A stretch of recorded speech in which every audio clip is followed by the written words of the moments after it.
$2 par mois, ça fait 24 $ par année. C'est l'équivalent d'acheter une dose au dépanneur maintenant. Et si vous voulez vous abreuver du contenu du TSLH Podcast, ce 2$ par mois, vous pouvez le mettre dans le Patreon du TSLH Podcast et avoir les épisodes d'avance sur le Patreon. Vous pouvez consulter le lien dans la description au patreon.com/TSLH Podcast. On a aussi des forfaits à 4$ par mois qui vous procurent aussi du contenu exclusif pour le repêchage 2024. Et on va offrir également une version deluxe du guide du repêchage 2024 qui va inclure des analyses sur les espoirs des Canadiens de Montréal. Donc c'est disponible dans certains forfaits du Patreon du TSLH Podcast. Vous pouvez aller consulter nos forfaits dès maintenant. Pour cet épisode, l'épisode a été enregistré le 2 mai dernier, donc avant la loterie du repêchage, mais plusieurs sujets sont toujours d'actualité, dont l'ascension de Beckett Seneke dans les listes pour le prochain repêchage. On parle également de la situation d'Ivan Demidov et de Matvei Mishkov, deux espoirs de haute qualité évoluant en Russie pour le SKA. Et puis, on parle de certains sujets d'actualité dans la Ligue nationale, dont les Maple Leafs de Toronto, qui, au moment d'enregistrer l'épisode, étaient toujours en série. Maintenant, au moment d'écouter ou de regarder cet épisode-là, sont probablement en train de jouer au golf. Mais on revient sur la chicane qui est arrivée au banc des joueurs chez les Maple Leafs. Et puis, on aborde deux petites rumeurs de réseaux sociaux, des spéculations, des discussions entourant les Canadiens de Montréal. Steven Stamkos et Patrick Laine qui ont été liés avec le Canadien. Des folles rumeurs, mais on les commente avec Pascal. Et puis, on répond aux questions de nos membres Patreon. Donc, c'est un autre avantage de pouvoir être membre Patreon, c'est d'assister aux enregistrements en direct et pouvoir poser vos questions. Donc, je vous invite encore une fois à consulter nos forfaits pour le Patreon du TSLH Podcast. C'est très apprécié. Ceux qui y contribuent permettent justement à ce projet-là de continuer. Puis ça nous permet aussi de vous offrir, chers auditeurs, du contenu exclusif, du contenu de qualité et du contenu supplémentaire pour le repêchage. Donc, merci beaucoup et sur ce, un très bon épisode à vous.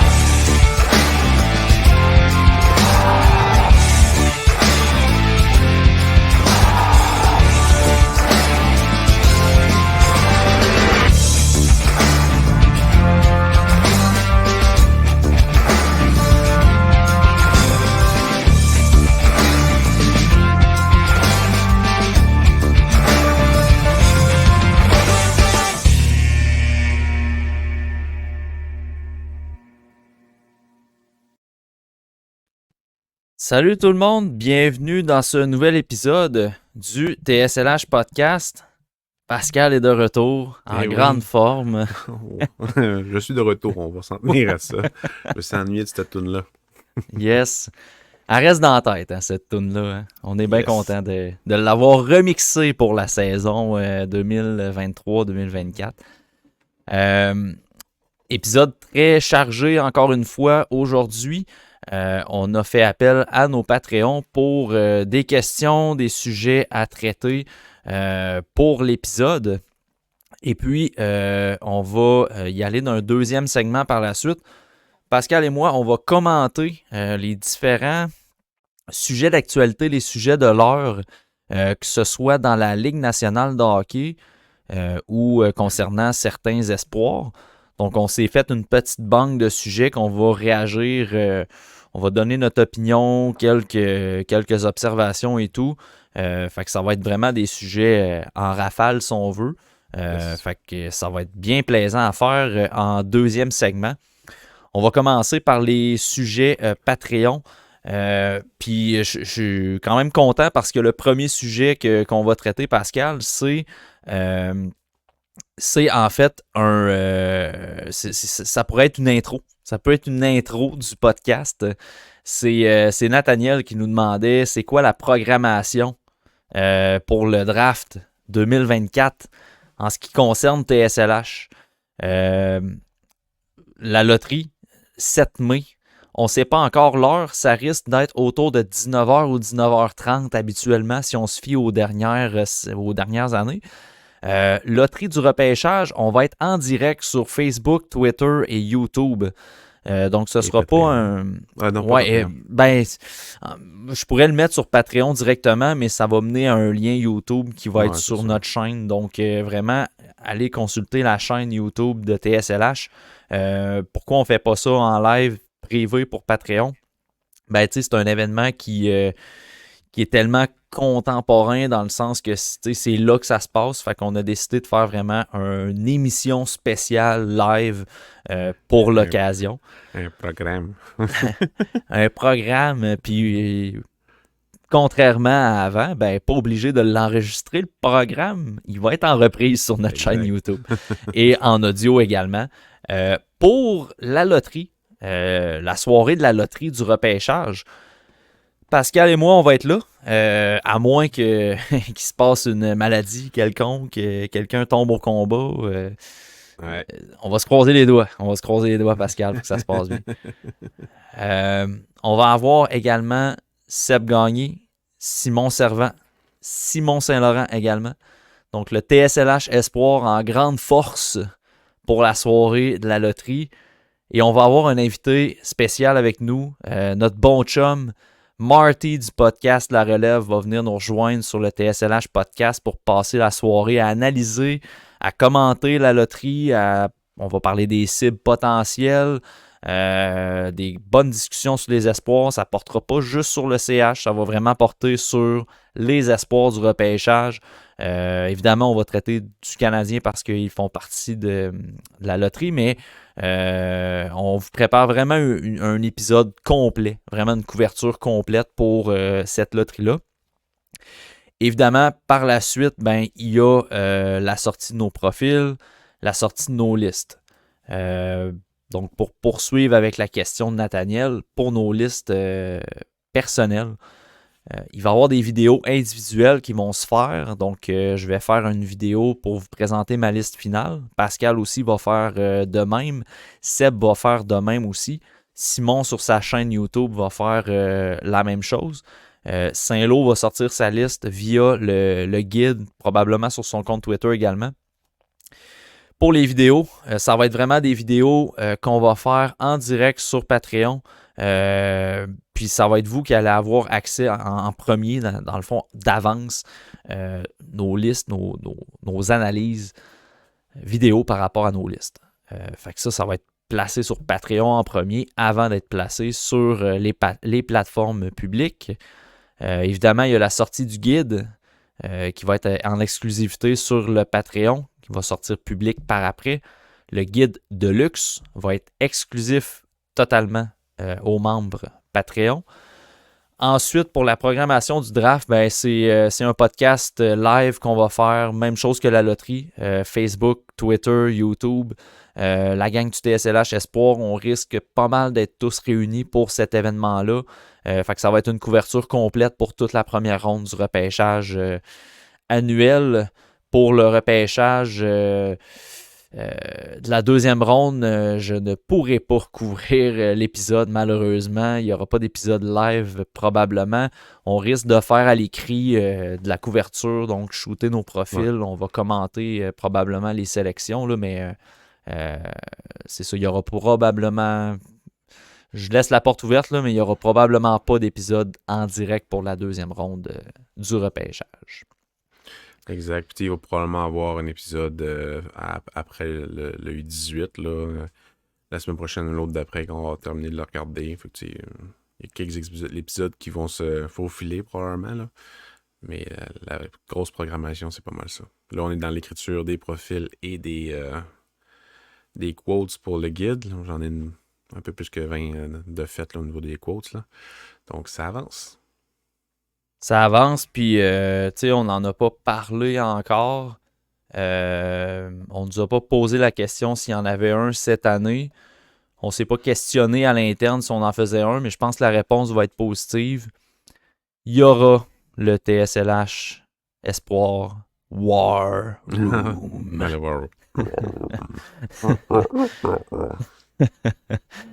Oui, il y en aura. Je suis pas mal sûr qu'il va en avoir un. Là, la gang, on aime tout ça faire ça. Fait que le fameux épisode du War Room va être exclusif à Patreon en premier, en direct sur Patreon. Ça va être offert sur les plateformes publiques également. Donc voilà, Nathaniel, pour ta question, la programmation TSLH, c'est pas mal ça. On va mettre quelques podcasts au travers. Ça se peut qu'il y ait des semaines là, qu'on skip un petit peu parce que veut pas, dans le dernier stretch vers le repêchage, c'est quand même assez chargé, mais il y a les Game Report aussi. C'est ça, on a des Game Reports à produire aussi pour nos membres Patreon. Fait que la programmation est assez chargée là, pour d'ici le repêchage. Espérons plus d'hôpital. Plus d'hôpital, s'il vous plaît. Exact. Alright, puis c'est vrai, pour dernière question au niveau de la programmation, Danny Mage sur Patreon demande est-ce qu'il va y avoir un mock draft finalement? Il va y avoir un mock draft comme on a parlé avec nos membres Patreon. Par contre, on le fera pas en version podcast dans le fond. Là. On ne fera pas une espèce de podcast à 32 avec nos membres, avec les caméras puis des micros là, pour faire un repêchage simulé. On risque de faire une genre de formule là, que directement sur Patreon, on va annoncer nos sélections. Puis le jour du repêchage, on va voir qui est pas mal proche de la réalité et tout. Pour les membres Patreon, je vous reviens avec une formule, mais oui, on va se faire un petit mock draft à la gang avec nos membres Patreon. Exact. Maintenant, dans les premières questions, j'en ai sorti 2 concernant le U18, 3 en fait. La première, c'est Guillaume qui nous la demande, Guillaume Villeneuve en privé. Il mentionne, est-ce que c'est vrai que le calibre U18 cette année est plus faible, très faible, plus faible que les autres années? Pascal, t'en penses quoi à ce sujet? Faible. Ben, tu sais, les équipes de bas de classement sont un peu moins de qualité. Dans certaines années, la Slovaquie était meilleure que ce qu'elle est là, même si elle a battu la Tchéquie. Là. La Slovaquie était meilleure que ça, l'Allemagne aussi, il n'y a pas la Russie. Fait que c'est sûr que la qualité descend à cause de ça. Mais tu sais, au niveau des joueurs éligibles cette année, en effet, c'est un peu faible. T'sais, même le programme des États-Unis, il y a Cole Eisenman, mais c'est James Higgins qui est vraiment la tête d'affiche. Fait que c'est pas un gros club cette année, le programme. Fait que c'est sûr que déjà là, en partant, ça réduit. Canada, ben les grosses vedettes, outre Higgins là, ben, c'est des repêchages futurs. Fait que oui, cette année, c'est peut-être un peu moins, c'est peut-être un peu plus faible, mais c'est pas moins plaisant à regarder, par exemple. Ça demeure un tournoi vraiment intéressant. T'sais, la Suède, moi, la Suède, cette année, je déteste pas la cohorte. Je la trouve pas élite, vraiment pas, mais il y a quand même une belle profondeur. Un peu dans le même style que la cohorte des gardiens l'année passée. Aucun gars est incroyable, mais si tu regardes la profondeur, c'est quand même assez intéressant. Je trouve que la Suède, c'est un peu la même chose cette année. La Finlande, écoutez, il y a Elenius, ça n'a pas super bien été aujourd'hui. Kivi Ario aussi, qui est plaisant à voir à son retour au jeu. Oui. Aujourd'hui, ça a plus ou moins bien été pour lui, mais pour la Finlande en tant que telle, ça n'a pas super bien été. Là. Mais ça a fait du bien, justement, quand même, de voir Kivi Ario jouer. Là. Puis, tu sais, il n'y a pas grand débat sur ce tournoi-là, dans le sens qu'il n'y a personne qui va aider son stock tant que ça ou qui va le dropper, là, à mon sens. Là. Mais pour revenir à la question, en effet, c'est plus faible un peu. Là. C'est ce qu'on a déjà vu. Moi, j'en parlais avec Simon Servant dans le dernier épisode, puis tu sais, c'est la Suède que je trouve qui est comparativement aux autres années. On dirait que le cycle qui repart avec la Suède, c'est un petit peu plus faible en matière de joueurs, mettons, top prospect, exemple. Je préférais le cycle avec les Lekerimaki, Ugren, Oslund, Sandin Pelika. C'était un beau cycle à voir parce que tu avais vraiment beaucoup d'habiletés individuelles impressionnantes. Puis la chimie dans l'équipe aussi, ça allait super bien. Fait que c'est ça, j'ai l'impression que ce cycle-là qui recommence au niveau de la Suède est un petit peu plus faible, effectivement. Puis comme tu le dis, ben, le fait que la Slovaquie n'ait pas vraiment une formation comme dans les dernières années, ben là, ça ajoute aussi à la faiblesse du tournoi parce que c'était une équipe qui pouvait rivaliser avec les puissances. Puis là, ben, mais tu sais, il y a des surprises de fun pareil dans ce tournoi-là. Le Kazakhstan a gagné pareil contre la Tchéquie. C'était malade. What? C'est un gros win pour eux autres. Là. C'est vraiment le fun à voir. Là. Mais ça demeure une équipe faible, mais quand même, c'est une belle histoire. Exact. Nathaniel demande quel joueur a eu une énorme progression en raison du tournoi U18 dans les dernières années. Fait que des gars là, que tu te dis, tu sais, dans les dernières années, ils ont profité de ce tournoi-là pour améliorer leur stock au repêchage. Puis cette année, est-ce qu'il y a des gars, justement, dans ce tournoi-là qui peuvent grimper dans les listes en jouant comme ça devant les recruteurs au U18? Je pense pas que ça a un gros impact. Je pense plus que ça va confirmer certaines affaires puis stabiliser un peu le rang. Là. En tout cas, moi, c'est ma vision des choses. Là. Mais tu sais, si on pense à un gars comme Otto Stenberg l'année passée, qui avait connu un très très bon tournoi, tout comme tous les tournois qu'il prend part, mais dans sa ligue, c'était de la merde, mais tu sais, il a quand même été repêché en première ronde par Saint-Louis. Est-ce que ce tournoi-là a aidé ou a conforté cette décision-là? Je pense que oui. Dvorsky, tu sais, il y avait beaucoup de critiques l'année passée, mais tout ce que Dvorsky a fait contre son groupe tâche, c'était dominé. Mais là, dans l'Allsvenskan, c'était un peu plus difficile, comme n'importe quel joueur dans l'Allsvenskan qui a 17-18 ans. Mais dans ce tournoi-là, ça a super bien été encore une fois, donc ça a peut-être aidé un peu. Mais tu sais, c'est pas une progression incroyable. On savait c'était quoi Dvorsky. Là.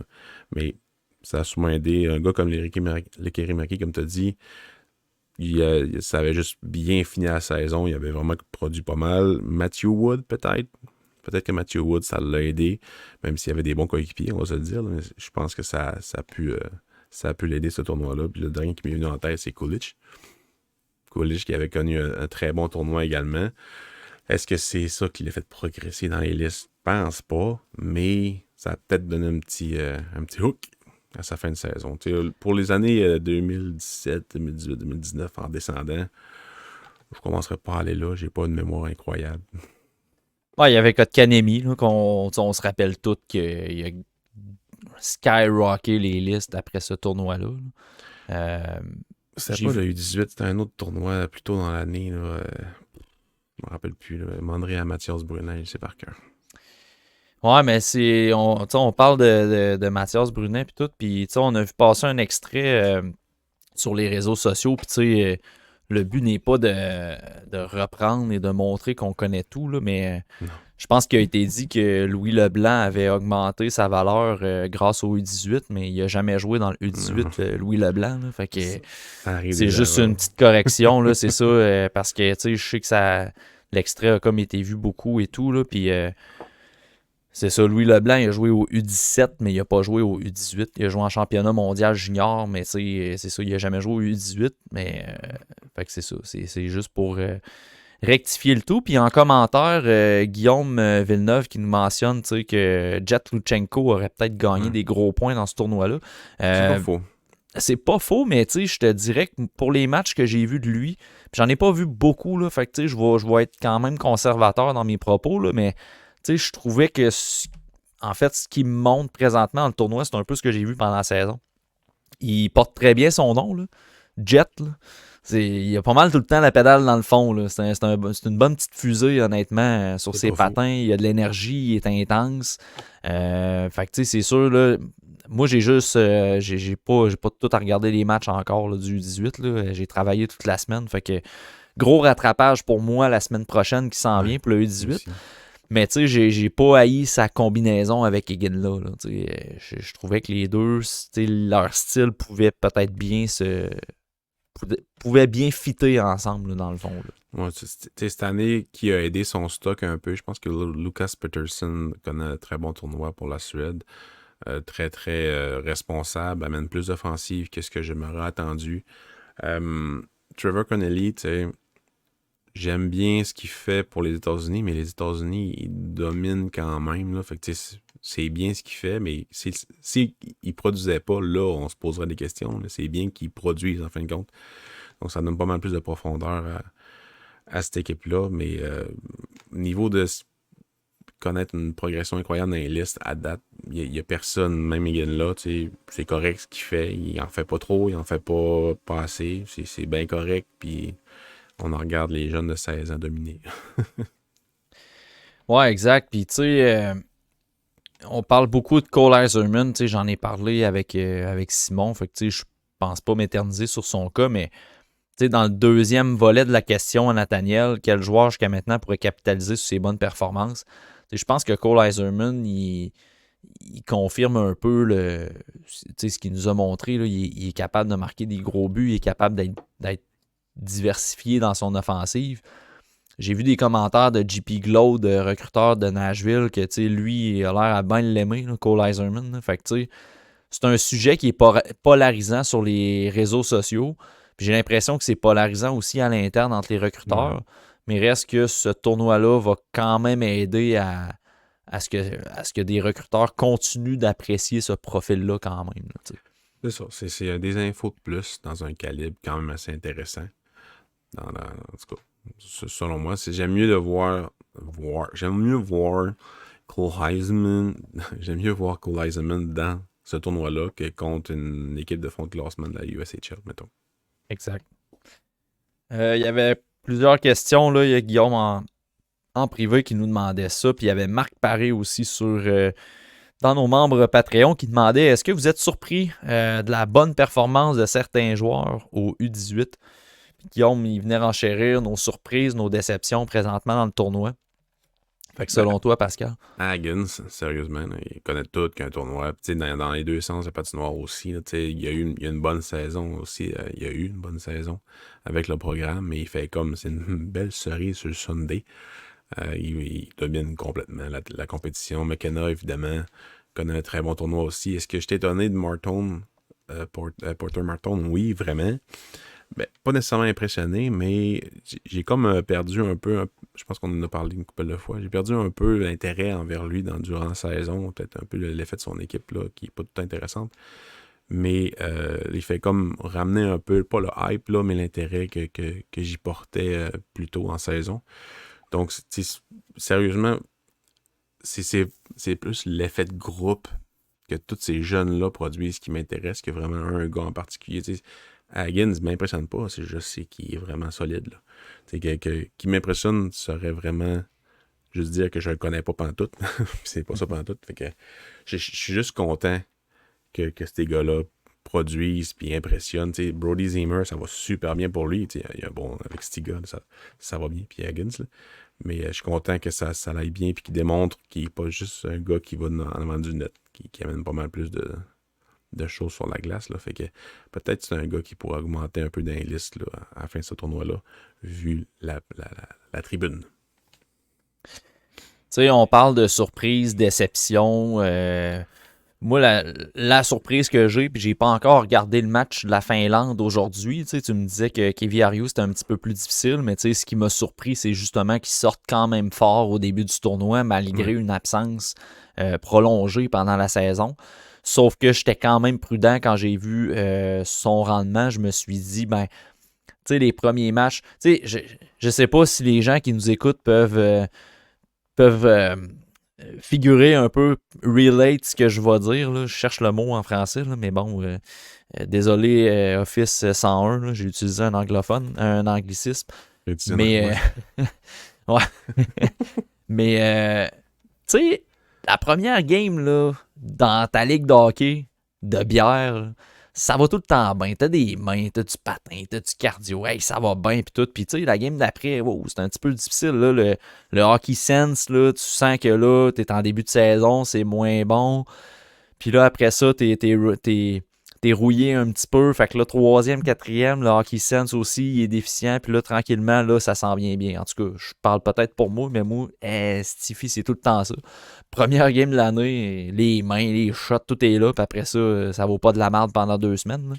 Fait que, on dirait que je m'attendais, genre, à ce que Kiwi Ariou, il frappe peut-être un petit mur, justement. Puis surtout que les matchs sont rapprochés dans le tournoi. Ouais. Fait que, tu sais, ça fait longtemps qu'il n'a pas joué. Fait que je suis pas surpris que tu me dises qu'aujourd'hui, ça a été un petit peu plus difficile, mais ça a quand même été une belle surprise qu'il sorte fort au début. Ouais. Puis, tu sais, c'est un tournoi, c'est un calibre qui est vraiment habitué. Si je me souviens bien, c'est la 3e fois qu'il participe. Là. Fait que, c'est pas trop étonnant qu'il soit quand même à ses aises, mais je suis quand même relativement content de l'ensemble de son jeu, de sa performance. Puis, je l'avais tassé ma première ronde, je me souviens bien dans ma liste de mi-saison. Est-ce qu'il va revenir? Je penserais pas, mais la drop va probablement cesser. Fait que c'est ça m'a comme conforté un peu. Je suis content pour lui parce que sérieusement, c'est un espoir de haute qualité. Là. Mais on n'a pas le choix de considérer qu'il n'a pas joué beaucoup cette année à cause d'une blessure. Donc. Pour les déceptions, j'ai lu des commentaires, des analyses sur Twitter notamment, sur X, pardon, à l'effet que TJ Ginla était peut-être décevant dans ce tournoi-là. Puis je tiens à expliquer mon point de vue par rapport à ça. Tu sais, quand t'as des gars comme Gavin McKenna, Porter Martin, tu sais, t'as des gars super offensifs dans l'équipe. Tu sais, TJ Ginla, s'il n'est pas offensif, il va aller faire autre chose sur la patinoire. T'sais. Il va s'impliquer autrement. C'est un peu ça, TJ Ginla. C'est un couteau suisse avec du talent élite. T'sais. Fait que moi, ça me déçoit pas nécessairement là, qu'il n'y ait pas 10 points en 4 matchs là, présentement, là, ou 15 points, ou peu importe. Là. Je sais même pas à combien il est rendu présentement. Là. 7 en 5. C'est ça. Fait que, tu sais, honnêtement, moi, je suis pas déçu là, de son jeu. Là. Je m'attendais à ce qu'il vienne s'impliquer en échec avant, à ce qu'il vole des rondelles à l'adversaire, à ce qu'il prenne des bons tirs au filet. Puis pendant ce temps-là, les vedettes, eux autres, ben, ils ont de l'espace pour manœuvrer puis tout ça. Fait que j'ai l'impression que TJ Ginla, les meilleurs matchs de TJ Ginla s'en viennent. Des matchs importants, quart de finale, demi-finale, finale. Name it, mais les matchs d'élimination, je sens que Ginla va être là. Fait que je suis pas. Pour moi, c'est pas une déception présentement. Là. Ouais, puis tu sais, c'est pas un one-man show. Là, il fait ce qu'il faut pour l'équipe. Il n'y a absolument rien de négatif à son tournoi à date. Il joue en plus avec Ryder Ritchie, que je suis pas un fan. Puis Luchenko, qui est pas c'est pas un gars top 6, Luchenko. Même s'il offre quand même un bon calibre, mais c'est pas un gars top 6. Fait que ça n'a pas un impact négatif nécessairement sur Ginla. C'est pas ça que je dis. C'est juste que faut comprendre son rôle aussi. Là. C'est une des choses que quand tu regardes pas, mettons, toute sa saison à Kelowna, puis tu t'attends avec la production, les buts, le tir, puis tout le monde ce qu'il dit sur lui, comme c'est un assis joueur, t'arrives là, je peux comprendre le monde d'être déçu un peu, mais faut aller plus loin que ça. Tu sais, là, c'est pas un joueur de premier trio, probablement dans le national de hockey. Ça pourrait l'être, mais c'est probablement plus le 4e meilleur attaquant d'une équipe, mettons. Fait que, attendez-vous pas à ce qu'il domine la compétition au complet offensivement. Si c'est plus que ça, faut être plus loin que ça. Puis tu parles de Ryder Ritchie. Moi, j'ai pas aimé sa seule ronde en série contre les Blades de Saskatoon.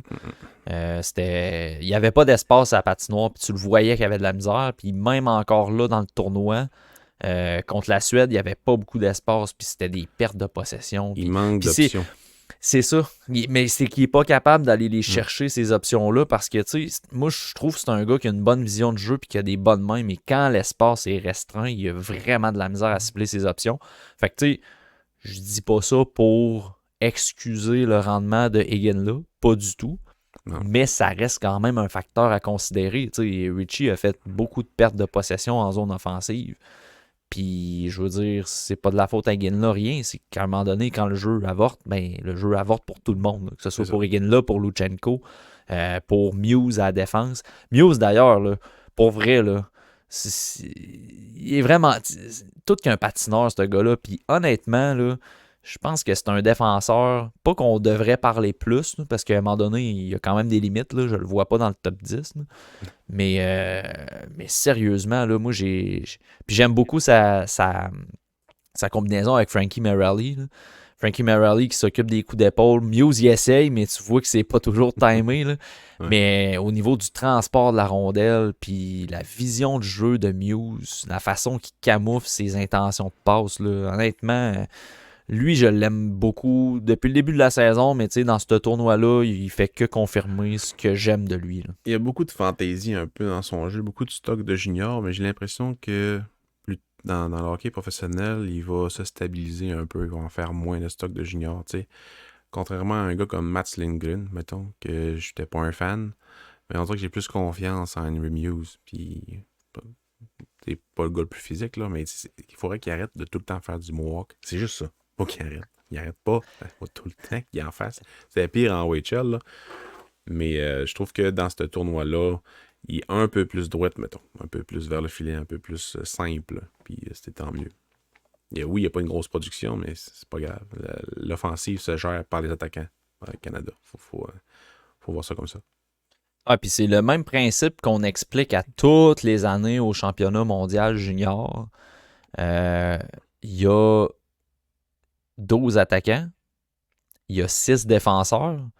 C'est pas vrai que les 18 joueurs vont avoir 15 points en 5 matchs. Là. À un moment donné, c'est sûr qu'il y a des gars qui vont moins produire. T'sais. Il y a des gars qui vont ressortir un petit peu plus dans des qualités que dans le junior, ils n'ont pas besoin d'utiliser parce que dans leur équipe, c'est des moteurs offensifs dans leur équipe junior. Tu arrives dans une équipe avec d'autres moteurs offensifs, qu'est-ce que tu peux offrir de plus? Ben, tu as un Luchenko qui offre de l'énergie. Tu as Iginla qui offre de l'échec avant. T'as Marelli. Maxime Massé qui a quand même un bon tournoi, je trouve. J'ai pas aimé son premier match, là, moi, mais il a pas tant joué que ça. T'sais, comme Marek Vanacker et Liam Greentree n'ont pas joué beaucoup non plus. T'sais. Puis Greentree, c'en est un que c'est un moteur offensif dans son équipe. Ouais. Mais là, tu te retrouves avec une formation qui a beaucoup de moteurs offensifs. Puis moi, je trouve qu'il y a de la misère à aller chercher un petit pop, à jouer un rôle, c'est ça. T'sais, en avantage numérique, il va utiliser son tir comme il est capable de le faire, mais à part ça, à 5 contre 5, je le trouve plus ou moins efficace dans ce tournoi-là. T'sais. J'avais beaucoup aimé le tournoi d'Alexander Zetterberg. Dans les 4 premiers matchs, là, il s'est blessé. Là. Oui. Mais sérieusement, il était comme il était avec Örebro. Dans le fond, il dominait le jeu. C'est lui qui dicte le pace. C'est lui qui fait tout en périphérie. Il va quand même aussi dans le trafic, mais c'est pas nécessairement son rôle là, qui mesure 4 pieds 2. Là. Mais c'était comme sa saison, dans le fond. Il dirigeait le jeu pour la Suède. Puis tout. Puis là, malheureusement, il s'est blessé. Là. Il n'a pas joué aujourd'hui. Je sais pas si son tournoi est terminé. J'ai pas vu de nouvelles là-dessus. Là. Mais ça en est un que j'aurais bien aimé voir le plus possible dans ce tournoi-là. On verra pour la suite, là, mais pas dégueu. En plus, il y a un beau nom. Ça, faut le dire, là, son nom est solide. C'est une question qu'on a répondu, moi et Simon, dans le dernier épisode, puis je suis curieux d'avoir ta philosophie par rapport à ça. Est-ce qu'il y a plus d'impact pour un espoir de connaître des bonnes séries dans la CHL ou de bien performer dans le tournoi international U18? Tu sais, mettons, en d'autres mots, qu'est-ce que selon toi tu considères le plus important à analyser pour un espoir? Des bonnes séries en CHL ou un bon tournoi au U18? Ben, c'est sûr que les séries, c'est plus important. C'est la chose la plus importante, mais quand tu te fais... Si tu as les deux, c'est-à-dire un espoir qui a une première ronde ou bien une deuxième ronde comme Megan là, puis après ça qui change de bord, puis qui connaît un bon tournoi dans son rôle, j'aime ça, parce que une des choses qu'on priorise souvent, nous autres, à la TSLH Espoir, c'est que peu importe combien de temps tu joues, contre qui tu joues, sur quelle ligne, sur quel trio, et sur le moment dans la période, est-ce que tu offres le même rendement? Puis moi, si tu offres... Mon ordi fait comme bouger, désolé pour ça en vidéo. Si en série la CHL, tu as tout donné, puis après ça, tu arrives dans le tournoi, puis tu as encore tout donné, ben moi, c'est un gros plus. Mais si tu allé loin en série, tu as tout donné, puis ça a super bien été, c'est encore mieux que juste aller au 18 comme, mettons, Katen n'est pas là, mais mettons que tu as juste fait le U18. Je priorise les séries, ça c'est sûr et certain. Je pense que c'est ça la bonne réponse, là. Ce qui est bien avec le U18, c'est vraiment juste la progression par rapport au Inlinka. Puis d'autres petits noms que tu peux rajouter aussi dans tes observations de fin de saison, mais on va se dire, le 2 mai, c'est pas le temps de rajouter des noms. Non, effectivement, tu sais, je voulais vraiment regarder Anthony Romani, là, puis Bon. j'ai complètement abandonné. Là, tu sais, un overager qui est quand même impressionnant dans CHL, là, Ah oui. disons-le ainsi, mais c'est ça, rendu à ce temps-ci de l'année, rajouter des prospects, puis tu sais, respecter aussi ce qu'on se donne comme mission, là, tu sais. Je classerai pas Romani avec 2 matchs regardés parce que je m'en suis fait parler, puis bon, tu sais, si j'ai à le classer, je vais aller regarder 7, 8 matchs, tu sais. Au moins un 5 matchs minimum si c'est un gars en dehors de mon top 32 puis que je crois vraiment qu'il pourrait se frayer une place, là, mais je rusherai pas de regarder un match juste pour dire hey, je l'ai vu, je vais le classer. Fait que c'est ça, à ce temps-ci de l'année, c'est tough de rajouter des visionnements. Ouais, vraiment. Mais c'est ça, pour ceux qui n'avaient pas regardé le dernier épisode, moi aussi, je suis d'avis que les séries, ça a plus d'impact dans l'évaluation. Puis je pense que ça a plus d'impact aussi au niveau des recruteurs parce que, veux pas, si tu es capable de performer dans les séries de la CHL dans un rôle fixé avec des joueurs qui peuvent être âgés jusqu'à 20 ans, je pense que ça a beaucoup plus d'impact personnellement que de performer dans un tournoi U18 avec des joueurs de ta tranche d'âge, même si ces joueurs-là, c'est de l'élite, reste que des fois, tu vas jouer contre la Norvège puis le Kazakhstan, puis en tout respect à ces formations-là, qu'ils ont leur place dans le tournoi, mais soyons réalistes. Je veux dire, tu mets la pire équipe de la CHL, d'après moi, le Kazakhstan, il perd. Là, moi, c'est quand des équipes sont en série puis les jeunes quittent leur équipe ça me gosse un petit peu, comme le goaler de Cap-Breton et ouais. Trevor Connolly. Trevor Connolly a quitté son équipe pendant la série de la USHL. Je trouve ça spécial, mais en même temps, c'est pour ton pays. Fait que, je peux comprendre quand même. Là. Mais, ça me gosse un petit peu. D'après moi, l'équipe est consciente aussi. Ben oui, c'est sûr qu'ils sont Tu sais, conscients. comme Milota, j'en ai parlé avec Simon, puis je pense que Cap-Breton voulait, il préférait faire gauler l'autre gardien de but. Ouais, il y a ça. Fait que, c'était comme logique. Mais en même temps, logique. Ils ont splitté 50-50 les deux gardiens quasiment à Cap-Breton. Fait que c'était un call particulier pour moi aussi, là. Mais Puis Conley, mais Conley, peut-être que sa formation, il pense pas non plus aller si loin que ça en série. Fait que, je sais je pas. pense qu'ils ont perdu en deuxième ronde. Ils ont manqué d'offensive. Ben, surprise, surprise. Donc, voilà pour la question à Marc. Merci beaucoup. Merci aux membres là, Patreon là, de nous avoir alimenté d'excellentes questions. On poursuit avec une question. J'essaie d'avoir un pacing pour suivre. Là, quand même pas si pire. All right. Comme on le sait, des joueurs de haut profil pour le prochain repêchage. OK. Caden Lindstrom, Ivan Demidov et Berkeley Catton se sont blessés à la fin de la saison. Historiquement, est-ce que des blessures à des prospects hautement estimés ont affecté leur rang de sélection au repêchage? C'est Nathaniel qui demande ça. En d'autres mots, Pascal, ces blessures-là de ces joueurs-là, est-ce que tu crois que ça peut avoir un impact le jour du repêchage? Ça peut en avoir, mais je pense que ça en a plus à cette heure que ça en avait. Si on regarde, mettons, Patrick, Galchenyuk, ces joueurs-là qui s'étaient blessés une grosse partie, sinon toute la saison, puis il y avait quand même une historique de blessures, puis qui sont fait quand même repêcher haut. Je pense que les équipes commencent à apprendre de ça. Pour Lindstrom, il a quand même joué une bonne partie de la saison, il est revenu en série, il était peut-être un peu moins hot, mais le profil est tellement intéressant. C'est à cause du profil, je crois. Là. Le profil du joueur comme Lindstrom, c'est assez rare. Sûrement qu'on va entendre éventuellement que c'est une licorne. Donc, le style d'expression. Fait que je pense pas que ça va. Je, Oui, je l'ai mis dans ma quote. c'est correct. Je l'ai sûrement mis aussi. Tu sais, je pense pas qu'il va dropper. Est-ce que ça pourrait y faire, mettons, on le voyait comme deuxième ou troisième, est-ce qu'il pourrait être chuté à 4 ou 5? Peut-être. Pour Demidov, je pense pas, vu que c'est plus des blessures de malchance qui est arrivé et non pas des complications ou bien une commotion cérébrale ou bien une épaule ou une affaire de même. Tu sais, il s'est cassé une jambe, puis après ça, il est tombé un peu bizarre après un contact en fin de saison, l'avant-dernier match de son équipe en série. Pour Catton, je pense pas que ça a un impact. Là. Toute la saison, il a offert le même rendement. Il a quand même progressé. L'année passée, il jouait bien aussi. Fait que, c'est vraiment du cas par cas. Je pense pas on peut sortir une généralité là-dessus. Là. Mais à mes yeux, ce qui peut faire vraiment descendre un joueur, c'est son rendement.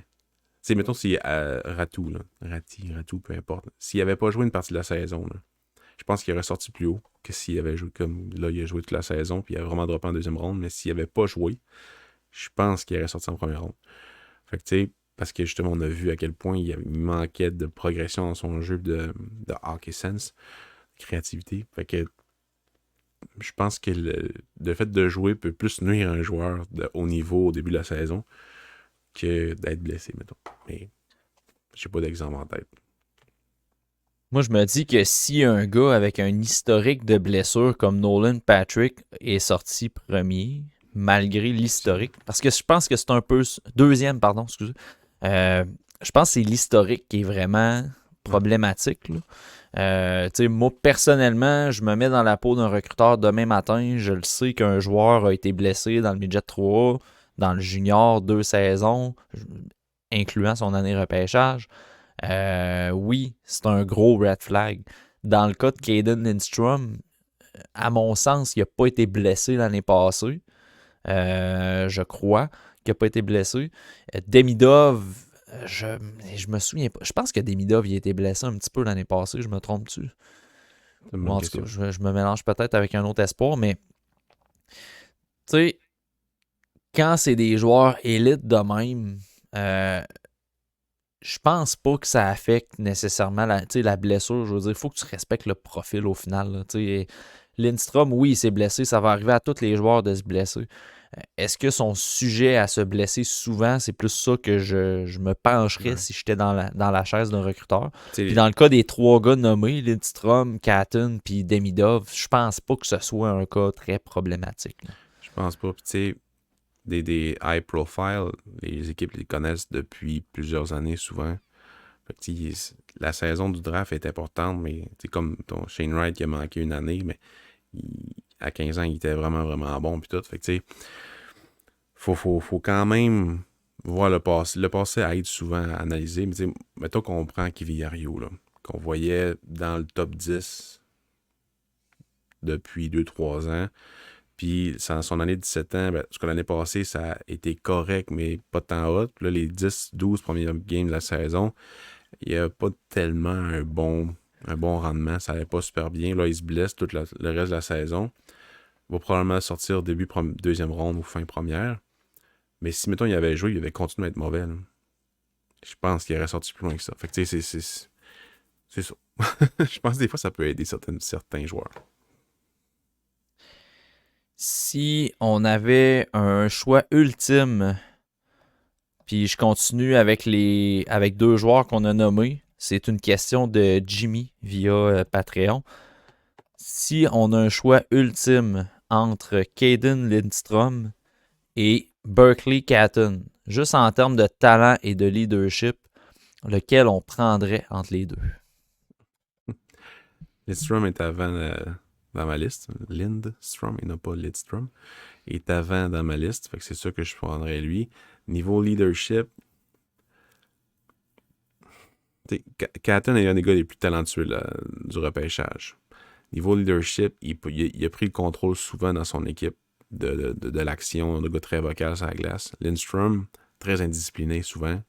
Souvent, ça part en couille à cause de lui. Donc, tu sais, c'est quand même assez difficile de répondre à ces questions-là parce que je pense pas que Catton a plus ou moins de leadership tant que ça, mais la discipline qu'il a sur la glace souvent m'intéresse. Mais mettons, je mettrais Catton avant, mais juste sur la base du talent offensif puis leadership, je pense que Catton, à cet âge-là, était une petite coche en avant. Mais écoute, on n'a tellement pas vu jouer Lindstrom cette année que je puis me tromper.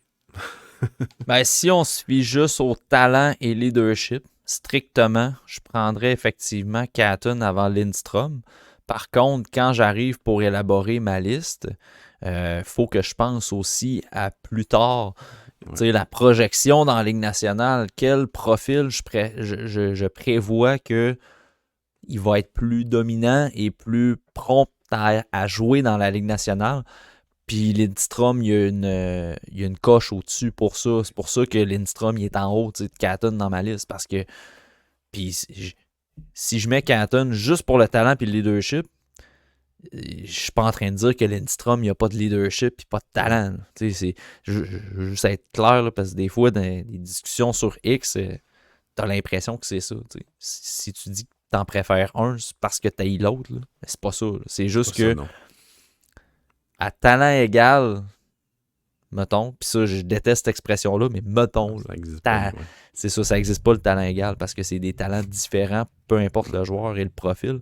Mais à talent égal, tu sais, Lindstrom est un profil, je pense, qui est plus prompt à jouer dans la Ligue nationale, qui est plus facile à projeter pour la Ligue nationale, en plus d'être talentueux, en plus d'être une brute, en plus de brasser, tu sais. Fait que c'est pour ça, tu sais, dans ma liste, je le mettrai en haut. Mais si tu me dis habileté individuelle et leadership, Catton a une petite coche là-dessus, sur ce débat-là.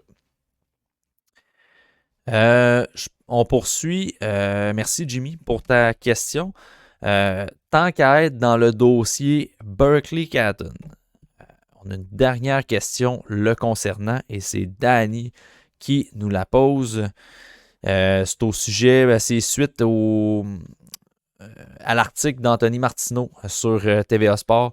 Quelle est votre analyse de Berkeley Catton à la suite de ses commentaires qui croient être un fit parfait pour être repêché par le CH et former un trio auprès de Doc et de Slavkovski?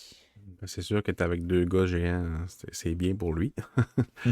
C'est un gars qui peut tout faire en offensive, fait que oui, c'est sûr que ça fonctionnera avec ces deux gars-là. C'est ces deux gars qui excellent en possession de la rondelle, en récupération de la rondelle, à 1 contre 1, puis autour du filet. Fait que c'est sûr que Catton, il y aurait le beau jeu des feedés, fait que oui. Mais Demidov aussi. Lidstrom fonctionnerait sur un autre trio aussi pour amener la profondeur. Fait que tous les espoirs un peu fonctionnent avec ce genre de profil-là. Fait que, en tout cas, à mes yeux, c'est oui. Ben, c'est parce que ces deux gars-là, tu le mets un puck carrier avec une vision de jeu, puis ça va fitter. Que ce soit Catton, que ce soit un gars qui s'appelle Tremblay ou Bolduc ou Shvetchkovski ou peu importe. Peu importe le nom. Un puck carrier, un transporteur de rondelles avec une excellente vision de jeu qui crée de l'espace à ses coéquipiers, c'est sûr que ça va fitter avec Kirby Dach. Fait que, tu sais, oui, Catton, c'est un profil qui pourrait très bien s'insérer dans un trio comme ça, mais bon. Je suis pas son plus grand fan, mais Josh Roy, c'est sûrement là qu'il se voit l'année prochaine sur le deuxième trio avec Dak. Là. Fait que on verra, là, mais la place est là pour lui. Quand Kent Hughes disait qu'on cherche du talent offensif, mais est-ce que les réponses sont à l'interne? C'est clair qu'il faut qu'il se sente concerné, Josh Roy. Alright, donc merci Danny pour ta question. On passe dans une toute autre stratosphère. On n'est plus dans le repêchage 2024 pour tout de suite, on va y revenir. C'est Ced de Lorrain qui nous demande, selon nous, quel espoir peut-on voir percer une formation de la NHL l'année prochaine? Fait à qui on sent? Puis il y a comme un deuxième volet là, en lien avec celle-là. Il voulait savoir si Quentin Musty et Carson Rakoff ont des chances de percer l'alignement l'année prochaine de leur équipe. Fait que j'imagine, mon Ced, que tu vas avoir des questions pour ton pool de hockey. Ben écoute, pour percer la Ligue nationale de hockey l'année prochaine au niveau des espoirs, c'est sûr que Hudson. Lane Hudson. Je pense qu'il va jouer dans le national de hockey. Ils vont prendre un peu le même chemin que Slav. Coûte que coûte, ils vont le garder là. Mais là, faudrait que je regarde les repêchages. Je sais pas si tu as quelque chose en tête là. Ben, tu sais, Déjà, là. dans le repêchage actuel pour 2024, tu sais, je pense que Macklin Celebrini serait capable de jouer dans la Ligue nationale dès sa première année. Je pensais à tous les autres repêchages, mais oui. Mais tu sais, mettons, on commence par cette année, je pense que lui, on pourrait le voir. Il y a des joueurs qui auraient le profil de jouer dans la Ligue nationale. Elenius, oui. D'ailleurs, j'ai écrit un article là-dessus, là, comme quoi qu'il y a des... je pense que c'est son entraîneur qui disait que son hockey sense lui faisait rappeler celui de Pavel Datsyuk. Puis juste avec son sens du hockey, il serait capable de jouer dans la Ligue nationale dès l'an prochain. Fait que ça, c'est quand même intéressant. Pour Quentin Musty puis Carson Rakoff, moi, Rakoff, j'ai vraiment aimé sa saison. Là. Je l'ai regardé plusieurs fois pour des Game Reports. Je pense d'ailleurs que c'était pour un Game Report à Cédric, mais je suis pas sûr, là, mais, parce qu'on en a fait beaucoup. Mais j'ai aimé sa saison, j'ai aimé comment il s'est démarqué avec son tir. Je trouvais qu'il attaquait mieux le centre. Un grand gars de même. Je trouvais l'année passée que des fois, il avait tendance à se tenir en périphérie, prendre ses tirs de loin. Je trouve que ça s'est amélioré cette année. Mais je pense que le Kraken est quand même assez patient avec ses espoirs. Fait que je pense pas qu'il va jouer dans la Ligue nationale l'année prochaine. Dans le cas de Musty, j'ai pas de boule de cristal. Là. Je veux pas avancer de quoi puis dire hors de tout doute que Quentin Musty va jouer dans la Ligue nationale. Mais j'ai vraiment aimé l'amélioration de son accélération. J'ai aimé le voir plus explosif sur ses patins cette année. Puis considérant que San Jose, ça va quand même nulle part, là. Est-ce qu'il pourrait se surprendre au camp d'entraînement puis se tailler une place en début de saison? Ça pourrait être possible. Mais une saison complète de 82 matchs, je pense pas, honnêtement. Je penserais pas. Je penserais pas non plus. L'année passée, peut-être que Dvorsky pourrait avoir un look avec Saint-Louis, mettons. On a fait confiance à Zach Bolduc cette année du côté de Saint-Louis, puis finalement, il a joué un 25 matchs pareil dans la Ligue nationale. Puis, c'est ça, si on commence à faire confiance aux jeunes, ben, peut-être effectivement que Dvorsky serait un potentiel à jouer dans la Ligue nationale. Ouais, on n'a pas encore une nouvelle sur Will Smith, mais c'est sûr qu'il serait capable. Mais ses deux autres coéquipiers retournent dans le junior. Fait que j'aurais aimé ça aussi voir Snuggerud, mais en fin de compte, il retourne dans le junior. Fait que est-ce que Matthew Savoy va faire le saut ou va être échangé? Il faut garder ça en tête parce que je pense qu'il va être échangé, ce gars-là, pour la défensive. Lekkerimäki devrait faire le saut, débuter en Ligue américaine. Liam Uglin aussi, dans le fond, il devrait faire le saut. Je pense que ça a quand même bien été ses premiers matchs dans la Ligue nationale de hockey. Danila Yurov ne commencera pas dans la Ligue nationale et ça me déçoit. Ouais. J'ai hâte que ce gars-là nous fasse mentir. Kulich devrait avoir sa chance aussi là, avec Buffalo, en tout cas j'espère. J'espère qu'on fait de la place pour ce joueur-là. Fait que c'est pas mal ça. Là. Je pense que Casper aussi, j'aimerais ça qu'il fasse de la place l'année prochaine. Ouais, Casper, par exemple, Casper, ça a été pas difficile, mais tu sais, je pense pas qu'il ait connu une saison lui permettant de jouer à temps plein dans la Ligue nationale l'année prochaine. Offensivement, ça n'a pas été tout le temps facile, mais quand même, il était très utile à son équipe. Fait que il y a ça qui est bien, mais on voit que Détroit, ils ne pensent pas nécessairement au développement. T'sais, Simon Edvinsson n'a quasiment pas joué cette année dans la Ligue nationale de hockey. Donc, je pense qu'ils vont vraiment pour les séries avec des pieds les séries avec des pieds de céleri, en tout cas. Fait que, ouais, c'est ça. Je suis quand même content que Miroshnichenko aille jouer dans la Ligue nationale de hockey cette année. Là. Gros win pour lui. Là. Ouais, Hendrix Lapierre aussi, qui a commencé cette année. Alright. Cotteur Gauthier, évidemment. Ouais, effectivement. Lui, il va commencer. Ben, il a commencé déjà, mais non, il a signé à la fin de la saison. Il a joué un match. Il a joué un match, c'est ça. Une pause. Ma mémoire fait défaut parfois. Il reste 3 questions Patreon. Il y en a 2 que je vais garder pour nos sujets d'actualité parce que sont en lien avec des petits sujets qu'on s'était prévus pour l'épisode. Fait que je vais y aller avec la question à Guillaume Villeneuve. Selon nous, est-ce que Dean Letourneau est un espoir de première ronde? T'as-tu regardé un peu, Ouais, Pascal? dans ma liste, non. Mais pour les équipes, oui. Pas mal sûr qu'il va être repêché en première ronde.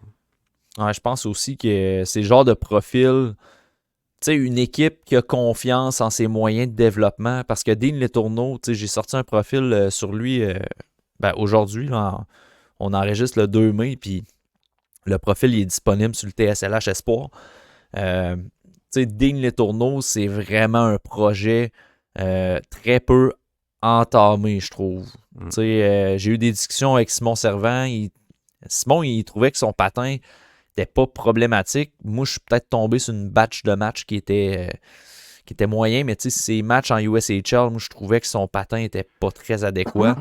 Tu sais, c'est un gars qui joue dans les rangs scolaires canadiens. Puis il joue quelques matchs dans la PHC, qui est une ligue, dans le fond, à part des rangs collégiaux, qui regroupe les meilleures écoles, dont Shattuck. Fait que c'est les meilleures écoles, les rangs scolaires américains et canadiens. Fait que la PHC, ça regroupe St. Andrews, où Dean Letourneau puis Jack Good jouent. Puis t'as Shattuck qui est là aussi, qui est la grosse formation dans les rangs scolaires américains avec les Riker Lee, Hayden Park, Will Zellers et tout ça. Fait que, tu sais, Dean Letourneau dans cette ligue-là, honnêtement, je veux dire, il est 6 pieds 7. Là. Il joue contre des gars de 5 pieds 6, 5 pieds 10, 6 pieds dans le meilleur des mondes. Fait que, tu sais, Letourneau, là, physiquement, c'est sûr qu'il y a 8 coches d'avance sur les joueurs dans les rangs collégiaux. Puis je trouvais que dans la USHL, tu sais, c'était très flagrant que Letourneau n'habitait pas son corps. Il y a vraiment un gabarit à apprivoiser. Là. C'est le titre de son profil, justement. Là. Mais tu sais, j'ai l'impression que ce gars-là de 6 pieds 7, là, il a l'air encore un peu d'un Bambi sur la glace. Là, ça se corrige vraiment bien, mais c'est pour ça que je dis, ça prend une équipe en première ronde qui a confiance en son équipe de développement, puis qui police vraiment ce diamant-là, parce que un centre de 6 pieds 7 avec des bonnes mains, un excellent tir, puis tu sais, son explosion est pas si pire que ça. Là. C'est vraiment dans sa technique de patin qui est très linéaire. Puis... Mais tu sais, ça peut se corriger. Là. Fait que... C'est pas un Silayev, mettons. Là. Je sais que c'est pas la même position, là, mais au niveau patin, Silayev qui a le même gabarit ou presque, c'est pas mal plus intéressant. Mais tu sais, moi j'aime pas son moteur. C'est vraiment, je trouve qu'il se donne pas assez. T'sais, oui, c'est des enfants contre qui tu joues, là, mais il pourrait se donner pas mal plus, selon moi. Puis ça me. En fait, moi, je l'ai même pas dans mon top 64, 65, 64, peu importe. Là. Puis je pense pas l'avoir d'ici la fin de l'année, parce que je pense pas le réécouter. Là. Mais j'ai pas les petits papillons. C'est vrai que son moteur, il est. Puis ça l'a trahi dans USHL parce que la pression arrivait plus vite sur lui, puis tu voyais qu'il savait pas quoi faire avec la rondelle. Le plus gros plus à ce joueur-là, c'est qu'il va être repêché dans les high school. Fait qu'il va passer une saison en USHL, puis 4 saisons ou moins là, en NCAA. Fait qu'une équipe va avoir 5 ans pour le signer. À Boston College, faut dire, qui est un excellent programme. Ben oui. Fait que tu sais, est-ce qu'il pourrait être repêché par Boston? Je pense que ça serait la meilleure place pour lui. Mais en tout cas, on verra bien qu'il va être repêché, là, mais c'est sûr qu'il va être repêché plus tôt que tard. D'après moi, on va entendre son nom la première journée. Puis tu sais, ce qui m'inquiète, c'est très court terme là, comme analyse, parce que dans sa progression, c'est des choses, encore une fois, je le répète, qui peuvent se corriger, mais moi aussi, j'ai quelques problèmes avec son moteur. Puis c'est pas de l'implication, c'est juste, c'est facile pour lui, fait que tu sais, il se donne pas nécessairement. Ouais, exact. Mais tu sais, il a pas une saison CHL derrière la cravate, là. Il a pas joué 70 matchs plus des séries, que c'est super robuste, puis que quand tu vas dans un coin, tu te fais ramasser. Là. Il n'a pas connu de saison encore comme ça. Là. Fait que tu sais, ça fait partie de la progression, puis je suis d'accord avec le point que tu amènes. Une saison USHL, 4 saisons NCAA, tu sais, là, à ce moment-là, il va l'apprendre, cette charge de travail-là. Tu sais, la charge de travail, on parle souvent pour les gardiens de but. C'est important d'apprendre la charge de travail devant le filet, garder les buts régulièrement pour éventuellement devenir un numéro 1. Mais Dean Letourneau, c'est un peu ça. Il n'a jamais eu la charge de travail d'une game serrée, physique, intense, puis d'avoir à peu près 65-70 matchs par année, 80 matchs avec des séries. T'sais. Fait que ça va être d'apprendre ça, là, parce que 60 matchs dans USHL, puis là, j'ai pas ses stats devant moi, je sais pas combien de matchs il a joué dans les camps, pas les camps, mais le hockey scolaire. Mais 60 matchs dans USHL plus des séries, ça équivaut pas vraiment à ça. Il a joué, dans le fond, il a joué 56 matchs dans le U18, puis il en a joué 14 dans la PHC. Fait qu'il a joué 70 matchs cette année. Mais moi, des matchs que j'ai regardés, des hockey collégiaux, c'est pas l'intensité d'un match de la USHL ou d'un match de série non plus. Fait que c'est toute cette charge de travail-là qu'il faut qu'ils apprennent aussi. Fait que c'est pour ça qu'on dit que c'est un projet, Dean Letourneau. Projet très intéressant pour une équipe. Puis je serais pas surpris qu'il sorte en première ronde pour ça. Mais c'est un projet qui est très peu entamé, à mon avis. Amen. Ouais. Non, j'ai pas l'impression que j'ai la parole d'évangile, mais bon. Alright. On s'est fait poser beaucoup de questions là-dessus, Pascal, dans les commentaires Patreon. Puis c'est un sujet qu'on voulait traiter aujourd'hui, donc traitons-le immédiatement. Beckett Seneke. Seneke. Il y a je rajoute la petite bannière pour ceux qui sont en vidéo, mais le Beckett Seneke qui est soudainement le riser de ce repêchage-là. Puis tu sais, le but, c'est pas de critiquer la prise d'opinion de la personne qui, on va la nommer, c'est Grant McCagg qui a placé Grant Seneke, Beckett Seneke dans son qui disait qu'il pourrait être une sélection dans le top 5. Dans le top 3 même. Dans le top 3 même, ok. Bon. C'est pas pour critiquer la prise d'opinion. De toute façon, je pense pas qu'il écoute, là. Moi, il m'a bloqué, là, Grant McCagg. Là. On dirait que quand on expose quelques vérités à des personnes qui ont de l'ego, ça fâche un peu. Mais...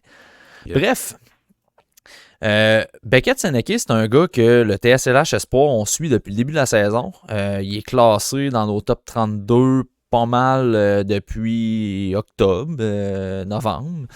Fait que c'est pas un gars qui sort de nulle part pour autant. C'est un gars qu'on apprécie bien. Moi, je l'ai 18 dans ma liste de mi-saison.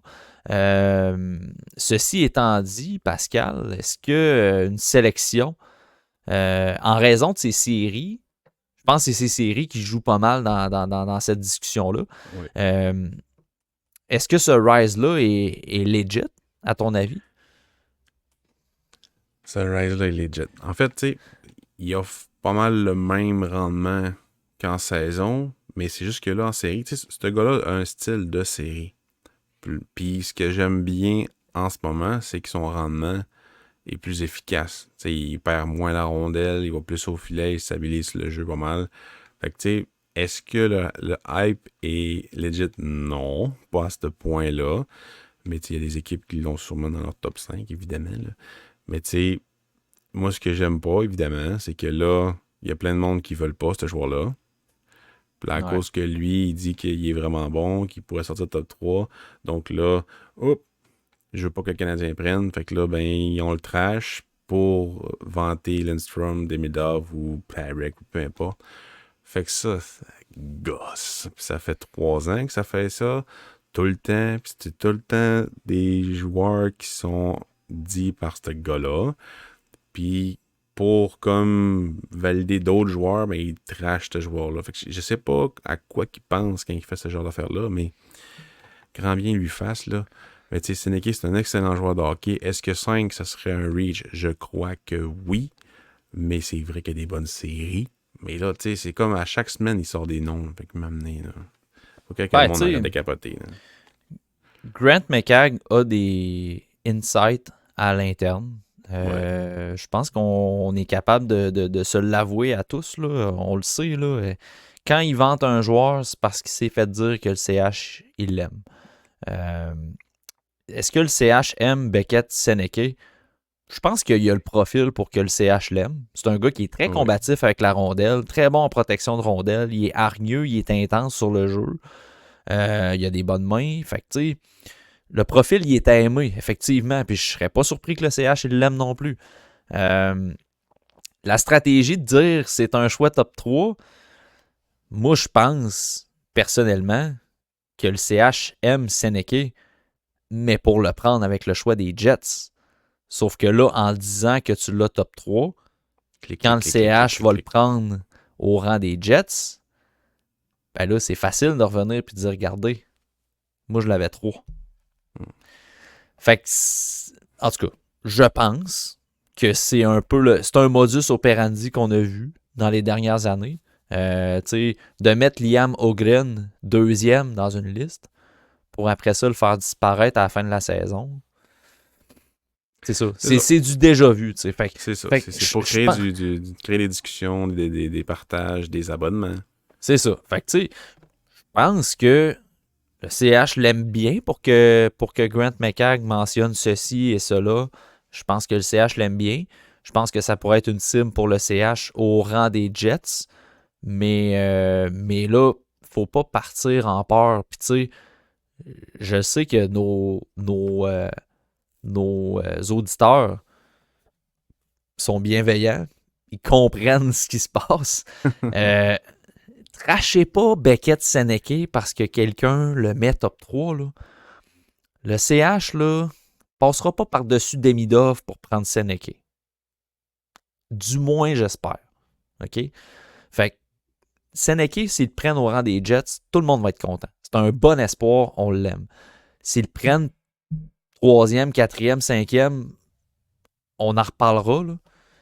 Mais ça reste un excellent espoir. Il ne faut pas commencer à tracher le kid parce qu'il y a quelqu'un qui a dit qu'il serait sélectionné à une place qu'on n'aimerait pas qu'il soit sélectionné. Il faut faire attention avec ça quand même. Là. Fait que je veux pas faire la morale non plus, mais c'est ça. Fait que faut pas non plus capoter avec ça. Mais bref, Beckett-Seneke, je vous invite, on en a parlé dans des podcasts précédemment, podcasts de liste et tout. Son profil va sortir sur le TSLH Espoir comme n'importe quel joueur parce que le but, c'est pas de deviner, puis c'est pas de trasher un joueur pour en vanter un autre parce que le CH en cible 1. Là.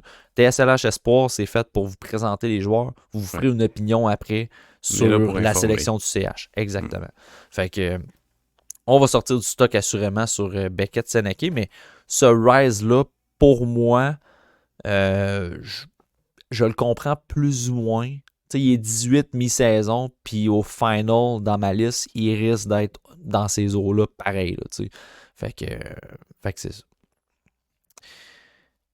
Autre sujet d'actualité, on a eu quelques questions par rapport à ça. Une information d'Arpan Basu qui mentionne que Ivan Demidov aurait refusé un contrat, une prolongation de contrat avec le SKA de Saint-Pétersbourg. Pascal, es-tu excité par cette information-là? Goosebumps. Oui, c'est sûr, c'est le fun. Tu sais, maintenant, il faut qu'il arrête d'ignorer les Russes, là. Mais tu sais, Demidov, il n'y a aucun red flag sur lui, sauf peut-être des blessures, mais il n'y a absolument aucun red flag dessus. C'est sûr qu'il allait être haut dans les listes des Canadiens de Montréal. Est-ce qu'il va sortir avant le 5? Ça se peut très bien. Donc, c'est pour ça qu'il a dit qu'il pourrait monter pour aller le chercher. Mais tu sais, Kent Hughes va probablement dire que n'importe quel du top 10 l'intéresse. Là. Fait que, tu sais, faut pas s'étonner de ça. Là. Mais je suis quand même content que ça a sorti de la part de Arpan Basu, que j'ai beaucoup de respect. Donc, très, très bonne nouvelle. Je pense qu'il y a plusieurs amateurs qui rêvent à ce genre de joueur-là, c'est-à-dire un joueur élite en offensive qui est quand même off un bon jeu d'ensemble quand même quand il se donne, il s'en donne la peine. Je pense pas que ça va être du jour au lendemain qu'il va être bon en défensive en Amérique du Nord, mais son talent en dehors de ce qui se passe en défensive compense largement. Il peut contrôler n'importe quelle attaque, dans le fond, attaque à 5, peu importe. Lui, il fonctionnerait aussi avec Slavkovski puis avec Dark. Inquiétez-vous pas, ça irait super bien. J'ai hâte de voir où il va être repêché, ce gars-là.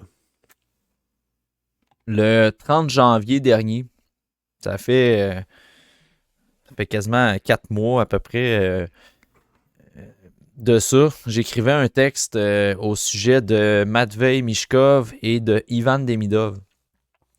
Comme quoi, les deux situations sont complètement différentes. Puis, tu sais, j'en ai parlé dans le podcast également. Ivan Demidov, son contrat se termine l'année prochaine. Puis, on a décidé de le laisser dans la MHL cette année plutôt que de le prêter à une autre formation de la KHL ou de le faire jouer dans la VHL. Parce que clairement, dans le junior en Russie, Demidov avait plus d'affaires là. Il était trop fort pour cette ligue-là. Puis en janvier, puis plus les mois avançaient, on en parlait sur le podcast, on se demandait, ça doit être signe que Demidov, il va venir en Amérique du Nord rapidement parce que il n'y a comme pas de plan de développement à court terme dans le SKA pour Demidov. Puis là, on apprend aujourd'hui par Arpon Bassou qu'il aurait refusé une offre de contrat avec le SKA, puis que finalement, c'est fort probablement pour ça qu'ils l'ont laissé pourrir dans la MHL. Fait que je comprends le CH. Le CH a un intérêt pour Ivan Demidov. Je pense qu'ils l'ont haut sur la liste, puis la situation est complètement différente avec Matvei Mishkov qui n'était pas dans les bonnes grâces du CH l'année passée. On sait tous pourquoi. Mais c'est une très bonne nouvelle parce qu'on peut s'attendre à ce qu'il vienne en Amérique du Nord assez rapidement. Puis, je vais faire du pouce sur un commentaire à Pierre-Luc là, dans le chat de Patreon. Pour revenir sur Beckett-Seneke, se demandait plus le rise de Beckett-Seneke, était causé par le fait qu'il est premier marqueur dans la OHL avec son coéquipier Callum Ritchie. J'ai pas regardé les stats. Je sais pas si Seneke a produit en powerplay plus qu'à 5 contre 5. Là. J'ai pas fait l'exercice.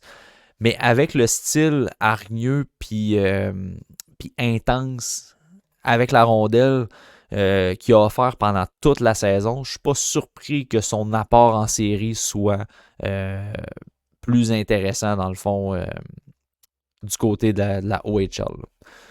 Donc, voilà. Je faisais du pouce sur le commentaire à Pierre-Luc.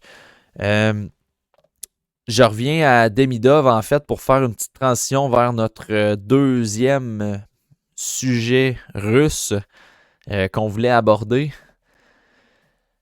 Pendant la semaine, fin avril, une bombe du côté de Philadelphie. Matvei Mishkov pourrait jouer dans la Ligue nationale l'année prochaine.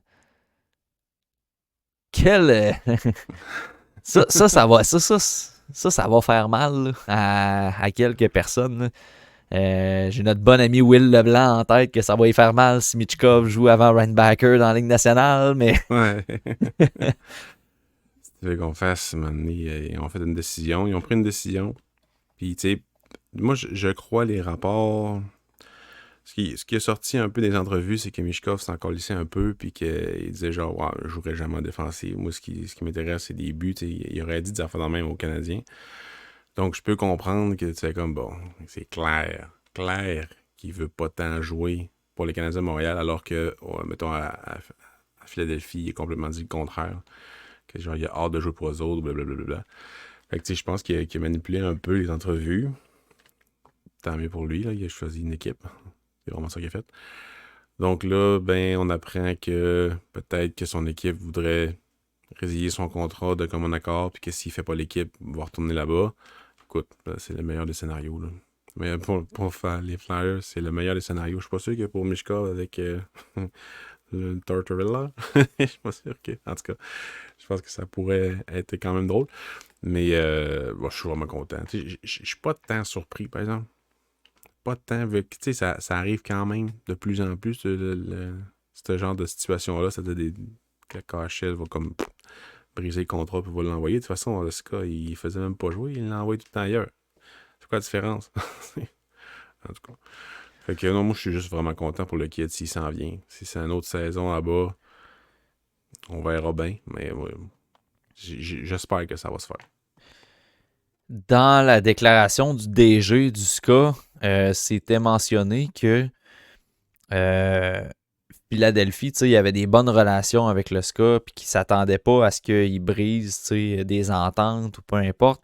Ce qui faisait en sorte que la porte était quand même ouverte à Matvei Michkov pour aller à Philly l'année prochaine. Je vais faire mon complotiste. Mais tu disais que Michkov a peut-être un petit peu manipulé les entrevues pour possiblement se ramasser avec les Flyers. C'est sûr qu'il l'a fait, là. Ça s'est-tu tout dessiné, cette histoire-là? Tu sais, t'as la saga de Fedotov, que tu sais, t'as Brière qui a géré ça d'une très bonne façon. Là, t'as Michkov que soudainement, le SKA, qui est la formation qui a jamais laissé partir des joueurs avant la fin de leur contrat. Là, je dis jamais dans l'exagération. J'ai pas checké si c'était effectivement le cas. Mais c'est très difficile avec le SKA là, d'avoir les joueurs. Ouais. Soudainement, il y a une porte ouverte pour le laisser partir. Parce que Philly a des bons contacts avec, tout ça. Le scénario, était-tu déjà tout écrit ou c'est moi qui tombe dans les fabulations? Ça m'étonnerait pas vraiment. On dirait quasiment un scénario de lutte. Là. Déjà, tout est écrit. Ah, c'est ça, il fait que...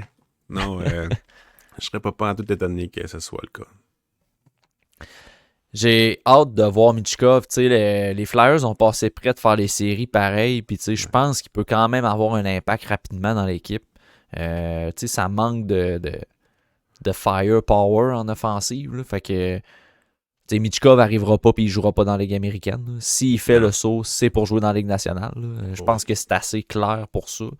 Puis je pense qu'il est capable d'avoir un impact dès son arrivée dans la Ligue nationale. Je pense que c'est possible aussi. Ils ont quand même un jeune noyau avec Tippett et avec Frost. Là, ils ont fini par faire jouer Frost. Ça a quand même bien été. Donc, je pense qu'il va quand même bien s'insérer là-dedans. Oui, Drysdale, Cotta Gauthier, cet échange-là pourrait faire mal, surtout si Drysdale continue à se blesser.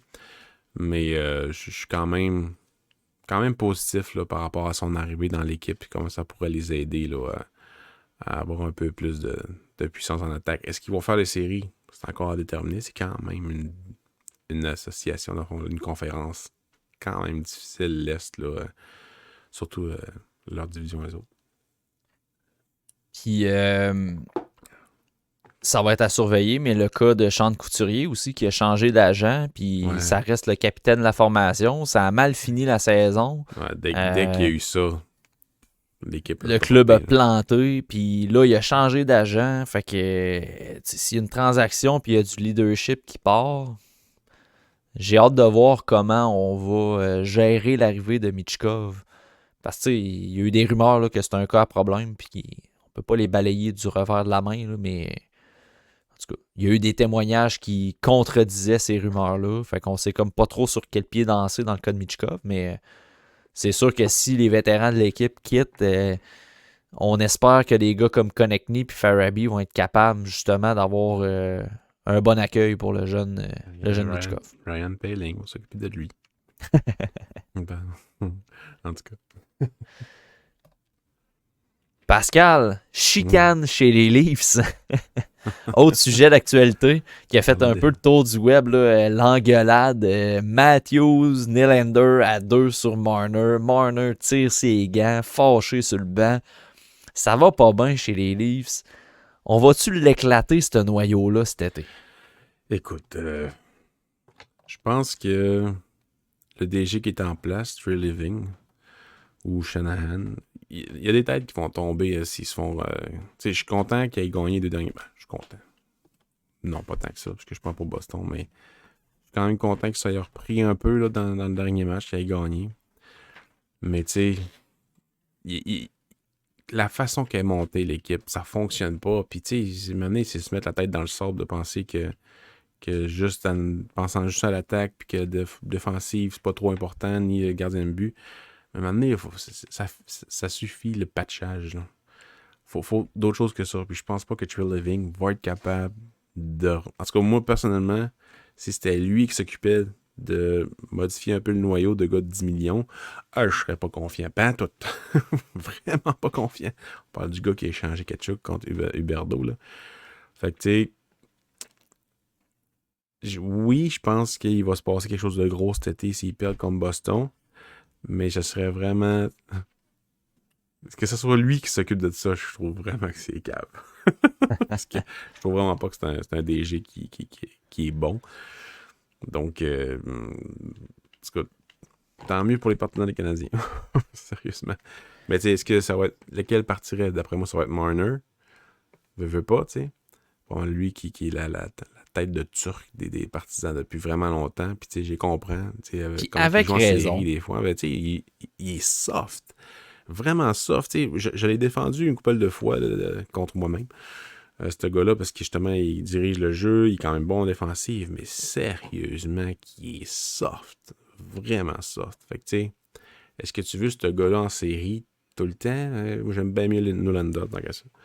Nylander, ça donne pas mal plus au corps à corps. Peut-être moins bon partout sur la glace, là, mais... Nylander, en série, l'année passée, il y a eu une couple de séquences qu'il y avait le cordon du cœur qui trempait dans la marde, puis pas à peu près. Faire rire de lui, tu sais, m'amener, faut qu'il saque son camp, c'est tout, là. Où qu'il va aller, je sais pas. Est-ce qu'il a la valeur? Oh oui, il a la valeur. C'est clair qu'il a de la valeur, ce gars-là. Mais j'ai la misère à voir qu'est-ce qu'il pourrait avoir. Tu sais, ça va être quoi l'échange, là, tu sais. J'ai hâte de voir qu'est-ce qu'ils vont faire sérieusement. Surtout s'ils perdent ce soir. J'ai pas regardé le score, là, mais j'espère que c'est fini. J'espère qu'ils vont perdre. Matthews, t'as pas le choix de le garder. Là. C'est le visage de ta franchise. Nylander, je serais d'accord à le garder. Tavares, t'es pogné avec. Puis ça, honnêtement, l'organisation a complètement frappé son mur dans sa courbe de progression de franchise. Ils ont frappé un mur solide quand ils ont signé ce gars-là. C'était pas utile de le signer. Tu donnes... C'était 11 millions, je pense, son salaire. 10 ou 11. Dans ce coin-là, il est dans les double digits. Là, puis tu donnes un gros salaire de même quand tu aurais pu te payer 2 bons défenseurs à la place. T'avais pas besoin de John Tavares. Là, puis je m'excuse, là, mais clairement, c'est pas le leader que tu avais besoin dans cette équipe-là. Là. Avec les Islanders, il n'a jamais rien gagné. Puis là, il arrive avec les Maple Leafs, il a le gros salaire, puis il est mid en entrevue, puis tu vois, il y a une chicane sur le banc, puis c'est comme si rien n'était. Hey, t'es en série, là, t'es le capitaine. Là. Ça se peut-tu qu'à un moment donné, tu gères ton club un petit peu mieux, là? Puis je mets pas toute la faute sur lui, là, mais reste que moi, Tavares, là, très ordinaire, puis ils sont pognés avec. Fait que, rendu là, force est d'admettre que c'est Mitch Marner qui risque de partir, puis tu soulignais des points sur la glace qu'on peut comprendre pourquoi ce serait lui qui parte, mais dans ses négociations de contrat, il a souvent boudé. Ouais. Son père était beaucoup trop impliqué dans les... Puis tu sais, c'est des rapports, là. C'est pas des rumeurs, là. C'est des choses qui ont été montrées que son père, il emmène large pas mal. Fait qu'il y a beaucoup d'indicateurs, tu sais, qui mènent à cette fameuse chicane-là. Tu sais, pour que Nylander dise « Hey, arrête de broyer, on n'est pas dans le junior ici. » Puis là, tu repenses à son petit papa qui est tout le temps là pour les négociations, au fait qu'il produit en saison, puis en série, pouf, il disparaît. C'est un gars qui a full habileté individuelle, mais clairement, l'équipe, il semble, je veux pas porter de mauvaises intentions, mais il semble s'entorcher. Fait que là, à un moment donné, il y a trop d'indicateurs pour dire « Hey, ce gars-là, là. » C'est ça. Fait que, tu sais, j'en viens à la question de Guillaume, parce qu'il fait du pouce sur un sujet que Tony Marinaro a traité dans son podcast. Est-ce qu'on échangerait Goulet contre Marner? Pas du tout. Même pas. Puis Marner, il a full talent. Puis il aurait de l'offensive à offrir aux Canadiens. Là. Ça serait une belle pièce à ajouter. Justement, un gars comme Marner, comme Dak puis Slavkovski. Là. Mais Goulet représente, dans la culture que tu veux implanter chez le Canadien, représente ce qu'on cherche comme organisation, puis Marner représente exactement ce que tu ne veux pas avoir dans ton organisation si tu veux gagner un jour. Fait que non, moi, je fais même pas cette transaction-là. Sur papier, oui. Oui, sur papier, oui. En dehors de ça, juste sur la culture. À NHL 2024, tu gagnes la transaction. Là, C'est ça, là. Mais non, pour la culture puis tout, je pense pas que c'est le joueur que le CH va cibler. Que ce soit comme Goulet ou contre un autre. Là. Je penserais vraiment pas que, que ça survienne. C'est un bon débat. C'est sain comme débat parce qu'il y a quand même des pour et des contre dans chaque côté. Là. Mais tu sais, moi, si je me mets à la place de Kent Hughes puis de son plan que je pense qu'il y a, non. Il va pas mal plus aller à l'interne qu'à garder Goulet que l'échanger. C'est un gros pilier en défensive, Goulet, au niveau du leadership puis du jeu en défensive. C'est un joyau. Tu comprends, une perle de l'organisation que tu développes. Là, tu l'échanges contre un gars que tout le monde rit de lui. Non. Alors, oublie ça. Pour prendre un step forward d'une saison pour en fin de compte que il disparaisse en série. Non. Alors que Goulet en série, pas mal sûr qu'il va être bon. Puis Goulet, là, si c'était pas de Suzuki, là, dans 3 ans, ça aurait pu être le capitaine de l'équipe. Oui, ça serait lui. Fait qu'échanger pour Marner, là, tout pour l'idée. Non, oublie ça, je le fais même pas. Là. Puis je comprends que Marner a plus de talent puis il va te poter plus de points. Je m'en fous, là, pour l'identité du club, tu fais pas cette transaction-là. Puis, dernier petit point pour les Leafs. Je suis curieux de... Parce que je pensais à ça, puis je risque d'écrire un petit texte là-dessus, là, mais je suis curieux d'entendre ton opinion par rapport à ça. Les fameux 70 buts à Austin Matthews, t'as-tu dérangé le club, tu penses, avant d'arriver en série? Pas mal sûr que oui. Dès que tu... C'est un très bon point. Dès que tu priorises un individu ou la fiche d'un individu par rapport à l'équipe et le rendement de l'équipe, ça crée des problèmes, ça crée des mauvais plis.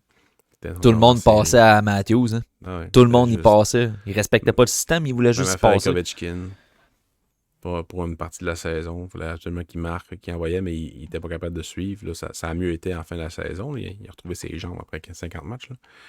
Mais dès qu'il y a ça, c'est problématique. Puis Cole Eisenman en a parlé aussi dans une entrevue, je pense que c'était avec Martineau justement, qu'il sentait dans la saison que les joueurs voulaient passer à la rondelle plus pour qu'ils marquent, pour qu'ils battent leur corps.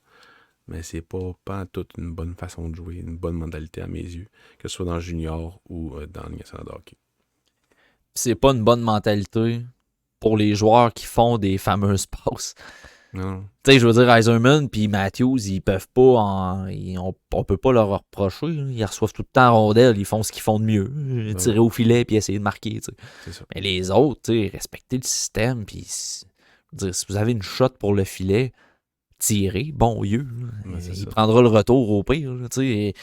Fait que non, puis tu sais, moi j'ai l'impression même que Matthews lui-même s'est brûlé à essayer d'aller chercher ce 70e but-là ou ce plateau-là, ce record-là. Puis tu sais, j'ai vu une petite rumeur circuler là, sur les réseaux sociaux, mais potentiellement une commotion pour Matthews. Il faudrait suivre un peu les vidéos puis les présences qu'il y a eu menant aux séries, mais... le fait de déclarer une commo à cause du protocole, il faudrait qu'il perde pendant X nombre de jours, tandis que si tu dis qu'il est blessé puis que tu gardes un peu le mystère, ben ça te permet de, s'il y a une journée qui se sent bien, de le ramener dans l'action. Ouais. Je trouvais quand même ça pas fou comme rumeur. C'est pas canné, c'est pas vérifié et tout. Mais tu sais, moi je pense pas qu'il joue pas parce qu'il est malade. Là. Il y a de quoi, là. Il y a de quoi qui se passe. Puis tu sais, je pense que il peut avoir un lien au fait qu'il a tout donné pour avoir ce fameux plateau-là, puis ça l'a fait qu'il a sacrifié les séries. Malheureusement. Parce que j'ai vu une séquence justement qui s'est cogné à la tête puis tout, là, fait que ça se pourrait solidement qu'il y ait des relents de ça. Là. Tu sais ce que c'est, une commotion cérébrale, des fois, c'est des semaines que ça va bien, d'autres semaines que ça va mal. Imagine-toi, quand tu compétitionnes dans un niveau élevé comme ça doit pas être facile.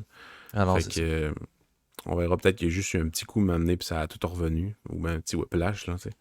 En tout cas, fait que j'espère qu'il va revenir s'ils vont en 7e match. Parce que c'est quand même le joueur des Leafs. Si tu veux qu'on fasse. On a 3 petits sujets en rafale, puis c'est tiré des discussions, débats qui se sont passés dans la semaine fin avril dans la Ligue nationale et autres. Steven Stamkos, vas-tu signer à Tampa Bay? Ou il va signer à Montréal, comme plusieurs Non, pas à aiment Montréal. l'entendre. Dans 3 ans, ça aurait été cool s'il y avait eu 34 ans dans 3 ans pour le CH, ok. Là. Mais là, non. Il faut arrêter de parler de ça. Là. Si le CH, mettons comme Klingberg, là. John Klingberg, le CH voulait signer pour 1 an pour l'échanger après, mais il a signé ailleurs 1 an pour être échangé contre c'était une poignée de pain. Là. Si c'est ça que Stamkos veut faire, c'est-à-dire jouer pour une équipe faible puis ramasser full de points, se faire échanger au deadline, écoute, ça serait le Canadien qui serait gagnant là-dedans pour 1 an. Moi 1 an, pas de problème. Mais le signer pour longtemps, non, ça n'arrivera pas. Moi, je le vois à Tampa. Il se voit sûrement à Tampa. Cooper le voit à Tampa. Tout le monde le voit à Tampa. Mais là, je Fait pense qu'il qu'il va va signer signer ailleurs. en Floride. Fait qu'il va signer en Floride, ça serait drôle. Mais tu sais, je pense pas qu'il va. Il va sûrement signer à Vegas ou ben à New York ou ben à Toronto. Ils vont tous là, les astis. Fait que je sais pas où il va aller, mais je crois qu'il va signer ailleurs. Je le souhaite pas, là, mais je pense C'est qu'il que va la signer ailleurs. structure salariale Ça du commence à être Lightning, à compliqué, un là. moment Il va donné, falloir puis qu'il va y aller à long Stamkos, terme. c'est ça. Tu sais, Stamkos, il a les arguments pour signer un gros contrat, tu sais.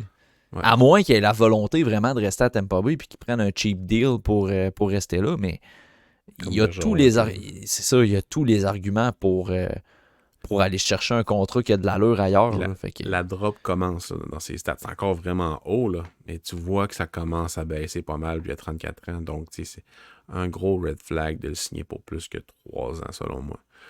C'est genre de voir, là, mais je crois qu'il va signer ailleurs. Puis tant mieux je, pour lui. puis je pense pas que Stamkos est dans un état où il est rendu à un point dans sa carrière de se dire, moi, je vais être le vétéran d'une jeune équipe pas prête à faire les Ah non, séries fuck encore, mais off. je vais guider les jeunes. Non, Il non, veut aller non. gagner la coupe. Là. Ah oui. Fait que, tu sais, il va signer. Je le dis en blague, là, mais je le crois pareil, hein, qu'il va signer en Floride, là, pour vrai. Là. Fait que j'ai pas regardé leur structure salariale, mais tu sais, clairement, le Lightning, ça va être difficile là, avec les contrats de Vasilevski, Sergachev qui a signé un gros contrat. On a signé Brandon Hagel également un bon contrat. Braden Point, Kucherov qui coûte cher. À un moment donné, il y a des limites là, à être créatif avec le cap salarial. Là. Ouais. Fait que non, moi je pense que tout le monde le voit à Tampa, mais est-ce que ça va être matériellement possible de le garder? Julien Brisebois a fait des tours de magie. J'ai hâte de voir s'il va être capable d'en faire un autre. Mais si j'avais une petite formation à miser, une formation qui va compétitionner pour la Coupe Stanley pour les 3-4 prochaines années, je mettrais un petit 2$ sur les Panthers de la Floride, moi, pour Je aller chercher détesterais pas la Stamkos. Caroline. Ça serait vraiment le fun, la Caroline. Ouais, Mais ils sont aussi. comme complets un peu, là, mais ils ont un centre assez moche qu'ils vont possiblement racheter. Après de la place au Stamkos. Non, mais il y a plusieurs candidats quand même qui sont intéressants pour lui. Là, mais je pense pas que ça va être une équipe de milieu de peloton qui va le signer pour espérer commencer à faire les séries plus sérieusement, comme mettons Minnesota ou pas Calgary. Là, mais Vancouver, pas intéressant Vancouver. Vancouver. Mais en tout cas, on verra bien. Là.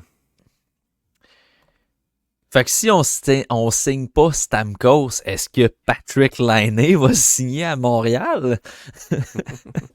Je me souviens pas c'est qui a tenu cette discussion-là. Désolé, on peut pas rendre le crédit. Là. Je me souviens pas.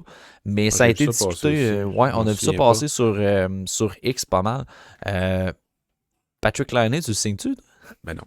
Dans le fond, c'est juste pour. Parce que, comme Kent Hughes a dit, il pense que la réponse est plus à l'interne. Tant qu'à signer ce gars-là, j'aime mieux donner la place à un gars à l'interne ou un gars qu'on va repêcher au 5, 6 ou 7e rang éventuellement. Là. Mais tu sais, si ce genre d'échange ou signature-là euh, réduit la progression des joueurs à Laval ou dans l'alignement, c'est pas le mieux. Là. C'est sûr que les Canadiens manquent d'attaquants. On le sait. Il y a Josh Roy, Sean Farrell, mais je pense pas qu'ils sont prêts pour être dans le top 6 pour 82 matchs. Est-ce que Laine est la solution? Il est encore jeune, mais tu sais, je pense pas qu'il ait le profil que le CH recherche. Donc non, c'est pas je vois pas le fit. Est-ce que je serais content? Je pense que oui. Parce que je suis un gars que j'aime bien, mais Mettons qu'il a droppé. Là. Il a pas mal droppé dans l'opinion publique sur la glace. T'sais, oui, il y a eu des problèmes hors glace, mais moi, je parle pas de ça. Je parle vraiment sur la glace. Et très unidimensionnel. Les mots avec plus que 4 syllabes. Là, ce mot-là, là, je pense pas que c'est un fit avec le CH. Les Finlandais, là. Ben, c'est surtout qu'on est allergique aux blessures à Montréal. À chaque fois qu'un joueur se blesse à Montréal, on dit encore, notre organisation est criblée de blessures, on s'en sort pas. Ça arrive partout dans la Ligue nationale, mais c'est pire à Montréal. Mais je fais des blagues. Là. Je le sais que le CH a été très hypothéqué par les blessures. Là. Très malchanceux. Tu vas pas signer un des gars les plus blessés de la Ligue nationale en Patrick Laine. Puis c'est même pas, moi personnellement, on le saura probablement jamais, mais Laine a terminé la saison dans le programme d'aide de la Ligue nationale, puis je pense que le fait qu'il a été beaucoup blessé dans sa carrière est probablement une résultante de sa santé mentale puis de sa demande d'aide auprès de la Ligue nationale, parce que la perte de son père aussi les dernières années, ça a eu un aussi, gros impact sur lui. C'est ça, fait que tu es un athlète professionnel, mais derrière les épaulettes, tu restes un humain. Puis, je veux dire, on a beau critiquer le jeu, on a beau se questionner sur l'éthique de un et l'autre, il reste que les joueurs dans la Ligue nationale, ils veulent compétitionner, ils veulent jouer, ils veulent gagner, ils veulent avoir leur salaire. Je veux pas, ça fait partie de la business. Fait que quand tu es tout le temps blessé puis que tu as tout le temps des bâtons dans les roues, à un moment donné, comme athlète professionnel, j'ose croire que ça brime le mental, pas à peu près. Fait que, tu sais, j'espère qu'il va revenir en force, Patrick Laine. Mais, tu sais, c'est quand même des choses, personnellement, que je considère quand j'évalue une potentielle signature. C'est ça. Fait que malheureusement, moi, je ne signe pas Patrick Laine à Montréal. Puis Guillaume Villeneuve en commentaire qui nous suggère le nom de Jake DeBrusk pour un top 9. Ouais. Oui, 100%. Oui. Je préfère beaucoup plus un Jake DeBrusk sur un top 9 que tu peux te permettre de mettre sur le troisième trio puis d'ajouter de l'offensive à ton troisième trio avec DeBrusk que de prendre un Patrick Laine qui a un historique de blessures très sérieuse. Puis, tu sais, on est tanné de voir Kirby Dach dans l'infirmerie, mais Patrick Laine, c'est pas mal ça, puis depuis des années. Là, ouais, puis tu sais, moi, j'y souhaite vraiment un Masterton à Laine. Tu sais, je pense plus que les Canadiens vont aller vers des joueurs comme Perfetti, comme parce que des joueurs de cet âge-là, dans le fond, qui ont pas de Phil Tomasino, puis des gars qui sont un peu coincés dans leur structure organisationnelle. Dellandrea, après ça, tu sais, c'est ce genre de joueurs-là, comme Krebs, ou tu sais, c'est des joueurs qui jouent sur le 3, sur le 4, et pourraient avoir un peu plus de chance, comme New York, dans le fond, tu sais, je pense que tout le monde a la même, un peu, la même mentalité que moi, puis toi là-dessus, mais tu sais, j'aurais vraiment aimé ça. Alexander Holtz, comme Guillaume nous dit en privé. Alexander Holtz. Ouais. Il y a un rêve que j'ai d'avoir Patrick Laine à Montréal, c'est juste pour qu'il y ait un enfant puis qu'il l'appelle Guy. Pour avoir un enfant qui s'appelle Guylaine. Mais à part ça... à part ça...